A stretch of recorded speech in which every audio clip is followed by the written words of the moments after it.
और लोग बड़ा आपको नीचे खींचेंगे, कहेंगे ये क्या गाड़ी ले आए हो, इस पे तुम्हारा वक्त जाया होगा, तुम्हारा पैसा बर्बाद होगा, तुम इस गाड़ी के पीछे जलील हो गए। लेकिन उनको नहीं इस चीज का पता कि बनी बनाई गाड़ी तो हर कोई खरीद लेता है। असली फनकार तो वो होता है जो अपनी गाड़ी तो खुद मेहनत करता है, अपना पैसा जाया करता है, अपना दिमाग लगाता है, दूसरों की नकल नहीं करता, अपना ट्रेंड बनाता है।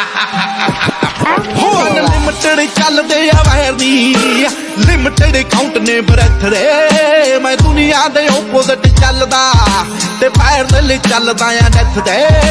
कईयां दे तां दिलां विच रहिना आ, कईयां दे तां समझों भी बाहर नी। ओ यंगां विच ए दे आउंदी मिठीए ते लाई जड़ा चों आउंदा